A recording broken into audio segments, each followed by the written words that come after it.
जय Shri Krishna divine soul.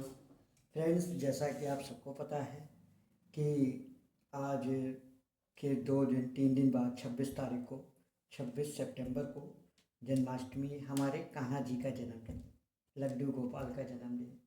तो ये दिन हम सभी लोग बहुत धूमधाम से मनाते हैं, कान्हा जी का जन्म करते हैं और उनके जन्मोत्सव को बहुत धूमधाम से मनाते हैं। तो जन्माष्टमी आ रही है। आप सभी को इस पावन अवसर के लिए, सभी हमारे व्यूअर्स को बहुत बहुत बधाई। भगवान श्री कृष्ण उनकी हर मनोकामना पूरी करें। तो फ्रेंड्स, आपके लिए एक न्यूज़ है ये भी कि हमने अभी एक नए कार्ड्स लिए हैं, भागवत गीता विजडम कार्ड, है ना। तो इसमें भगवान कृष्ण आपको क्या मैसेज देना चाहते हैं, तो ये भी एक तरह के जो है टैरो कार्ड्स हैं, इसमें आप देख सकते हैं। हमने आप सभी को दिखाने के लिए है, ये सब कार्ड्स हैं। इसमें हम देखेंगे कि भगवान श्री कृष्ण हमें क्या मैसेज देना चाहते हैं, उनके क्या मैसेज हैं हमारे लिए। तो बहुत ही सुंदर कार्ड्स हैं, अमेज़ॉन से मंगवाए थे हमने। तो इस कार्ड से हम जो है जन्माष्टमी वाले दिन, भगवान कृष्ण का जन्म हुआ था 26 तारीख को, आप सबके लिए रीडिंग करेंगे और हमने मंगवाए हैं आप सबके लिए इन कार्ड्स को। तो आज का जो वीडियो हमने बनाया है, इस टॉपिक को लेके बनाया है कि भगवान कृष्ण की जन्माष्टमी आ रही है, हम सब उस त्यौहार को बड़े धूमधाम से मनाते हैं। तो आज के वीडियो में हम आपको बताएंगे कि कृष्ण जन्माष्टमी वाले दिन आपको अपनी अपनी विशेष के लिए कौन कौन से उपाय या रिचुअल करने चाहिए ताकि आप अपनी अपनी विशेष को पूरा कर सकें। तो सबसे पहले तो उस दिन हम भगवान श्री कृष्ण की पूजा करते हैं। और जैसा कि आपको पता है कि कृष्ण का नाम राधा के बिना अधूरा है, उसी तरह से कृष्ण की पूजा भी राधा के बिना अधूरी है। तो अगर आप कृष्ण की पूजा करते हैं, कृष्ण भगवान की पूजा करते हैं जन्माष्टमी वाले दिन, तो आपको राधा माँ की भी पूजा करनी चाहिए। इसीलिए कृष्ण से पहले राधा का नाम लिया जाता है। अगर आप कृष्ण का नाम नहीं भी लेते हैं, आप राधे राधे कहते हैं, तो उसमें भी कृष्ण प्रसन्न है। तो बिना राधा की पूजा किए कृष्ण भगवान को पूजा स्वीकार नहीं होती है। अब बहुत से लोगों के पास कृष्ण भगवान की मूर्ति होती है, राधा जी की मूर्ति नहीं होती है। तो हम आपको बता दें, उसके लिए परेशान होने की ज़रूरत नहीं है। भगवान श्री कृष्ण ने कहा है कि कृष्ण में ही राधा है और राधा में ही कृष्ण है। तो अगर आपके पास सिर्फ कृष्ण जी की ही मूर्ति है, तो आप उसी में राधा जी को मान के क्या उसी में राधा जी हैं, उसी मूर्ति में राधा जी हैं। अगर कृष्ण हैं तो राधा भी हैं, तो वहीं पर आप कृष्ण और राधा माँ दोनों की ही आप पूजा करेंगे, तो उससे भगवान कृष्ण प्रसन्न होंगे। मन में भाव होना चाहिए, मन में भाव दोनों के लिए होगा तो भगवान कृष्ण और राधा माँ आपसे अवश्य प्रसन्न होंगी, आपकी मुरादों को, आपकी विशेष को ज़रूर पूरा करेंगी। तो अब हम जान लेते हैं कि हमें कौन कौन से उपाय करने चाहिए। तो फ्रेंड्स, जो लोग, वैसे तो कृष्ण जन्माष्टमी में कोशिश कीजिए कि भगवान कृष्ण के लिए एक, चाहे छोटी सी हो, एक चांदी की मुरली लेकर आइए, भगवान कृष्ण को अर्पित कीजिए। आप मंदिर में भी कर सकते हैं, अपने घर के मंदिर में भी आप रख सकते हैं, जहाँ पर आपके घर के मंदिर में भगवान कृष्ण हैं वहाँ पे भी रख सकते हैं। तो भगवान कृष्ण इससे प्रसन्न होते हैं। तो उनको एक, चाहे छोटी सी ले लीजिए, हल्की ले लीजिए, आप चांदी की एक मुरली उनके लिए ले लीजिए।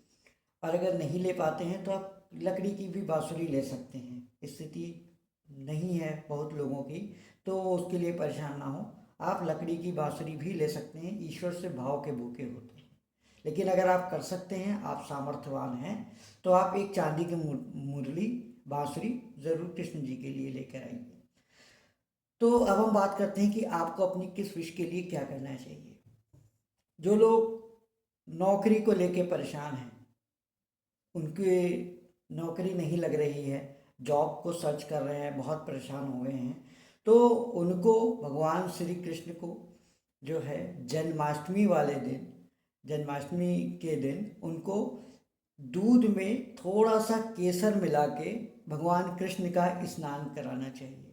अगर आप जॉब बहुत दिनों से ढूंढ रहे हैं, आपको जॉब नहीं लग रही है, नहीं मिल रही है, तो उस दिन आपको दूध में थोड़ा केसर मिला के भगवान कृष्ण का स्नान कराना चाहिए जन्माष्टमी वाले दिन। अगर आप कराते हैं तो आपकी जॉब से संबंधित समस्या दूर हो जाएगी और उनसे दिल से प्रार्थना कीजिए।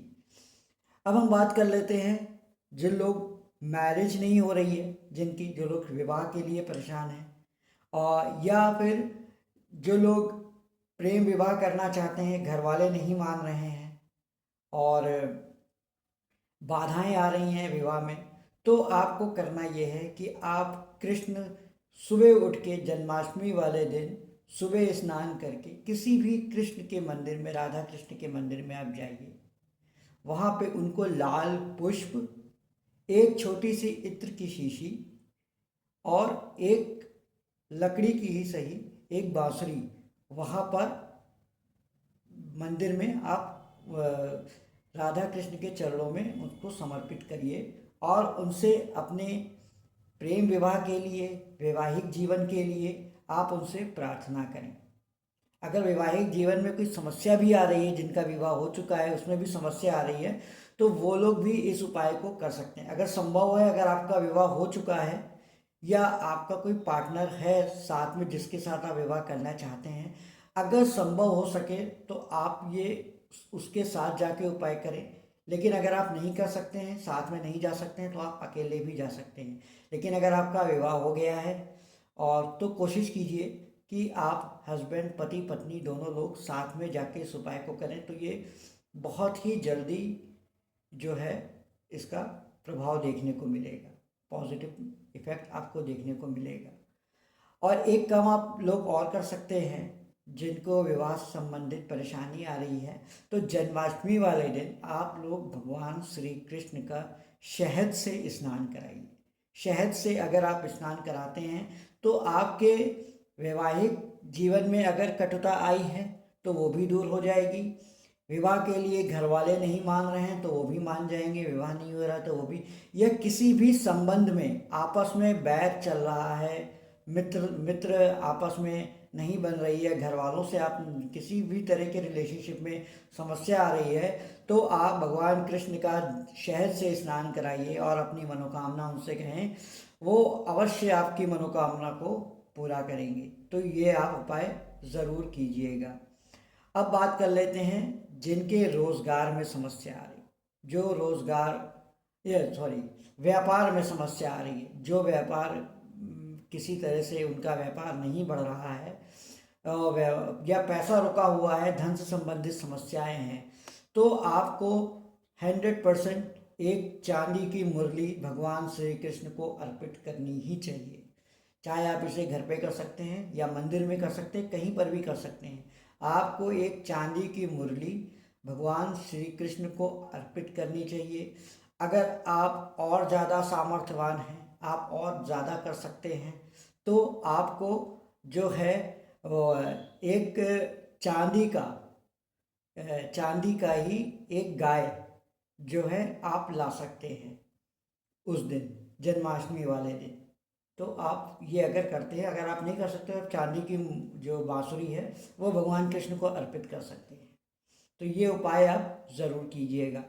अब बात कर लेते हैं हमारे उन माताओं की जो अपने लाइफ में बच्चे को जन्म देना चाहते हैं लेकिन उनकी मनोकामना पूरी नहीं हो रही है। बेबी को जन्म देना चाहते हैं तो उनकी मनोकामना पूरी नहीं हो रही, उनकी इच्छा पूरी नहीं हो रही है। तो उनको करना ये है कि जन्माष्टमी वाले दिन, चाहे वो एक दिन पहले या चाहे तो जन्माष्टमी वाले दिन, एक गाय और बछड़े की मूर्ति मिट्टी की ही हो वो लेकर आएं और जन्माष्टमी वाले दिन भगवान कृष्ण की जहाँ पर आपके रखे वहाँ पर मंदिर में रख के उसकी पूजा करें और भगवान कृष्ण से अपनी मनोकामना को कहें। भगवान कृष्ण आपकी मनोकामना ज़रूर पूरी करेंगे। तो ये उपाय आप ज़रूर कीजिएगा, आपको बहुत बहुत ज़्यादा सफलता मिलेगी।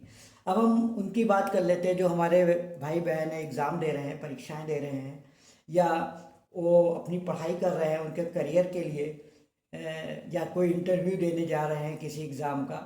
तो जो भी तरह का है, मतलब उनकी पढ़ाई से संबंधित है, तो अगर आप उस चीज़ से परेशान हैं, आपकी परीक्षा नहीं क्लियर हो पा रही है, पढ़ाई में मन नहीं लग पा रहा है, तो जन्माष्टमी वाले दिन आपको श्री कृष्ण भगवान को एक मोर पंख होता है, वो कृष्ण जी को अर्पित करें, कृष्ण जी को चढ़ाएं। और पूरे के पूरे 6 दिन, यानी कि जब भगवान श्री कृष्ण की छठी होती है, एक मोर पंख तो 2 मोर पंख आप लेकर आएंगे, एक मोर पंख भगवान कृष्ण को अर्पित करेंगे, दूसरा मोर पंख आप उन्हीं के चरणों में रख देंगे। और जब छठी जिस दिन हो जाएगी, यानी कि 6 दिन के बाद, आप उस मोर पंख को आप अपने किसी भी पुस्तक में कहीं पर भी आप उसको रख सकते हैं, या अपने पास उसको रख सकते हैं आपका। और उसके बाद जब आप पढ़ाई करेंगे, भगवान कृष्ण से प्रार्थना करें कि भगवान हे प्रभु, हमारा मन पढ़ाई में लगे, मेरी ये परीक्षा है वो मैं क्लियर कर सकूं, उसे मैं पास कर सकूं, उससे अपनी लिए प्रार्थना करें। और माता पिता भी अपने बच्चों के लिए इस उपाय को कर सकते हैं। ये बहुत ही ज़्यादा पावरफुल उपाय है, रिचुअल है। ये ज़रूर आपको आपकी मनोकामना को पूरी करेगा।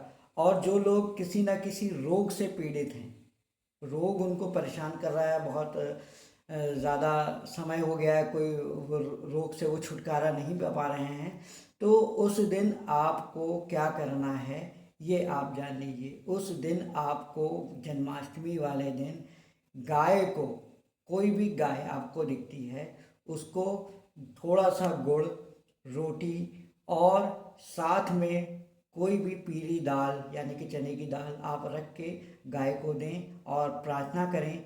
ईश्वर आपकी प्रार्थना को ज़रूर सुनेंगे। तो फ्रेंड्स, ये कुछ उपाय थे जो आप जन्माष्टमी वाले दिन कर सकते हैं। आप इसे ज़रूर कीजिएगा, आपको ज़रूर इसका पॉजिटिव इफ़ेक्ट देखने को आपकी लाइफ में मिलेगा। और कल हम इसी के ऊपर एक वीडियो और लेकर आएंगे, थोड़ा सा डिटेल में, कि आप जन्माष्टमी में और क्या क्या चीज़ें कर सकते हैं, जन्माष्टमी को कैसे करना है, क्या करना है। तो जैसा भी जो भी है, आज का वीडियो बस इतना ही। आई होप आपको पसंद आया हो तो लाइक करें, शेयर करें। और अगर हमारे चैनल पे आप नए हैं तो हमारे चैनल को ज़रूर सब्सक्राइब कर लीजिए, साथ ही बेल आइकन का बटन दबाइए, ताकि नेक्स्ट वीडियो का नोटिफिकेशन आपको समय पर मिलता रहे। नेक्स्ट वीडियो में आपसे मुलाकात होगी, तब तक के लिए राधे राधे।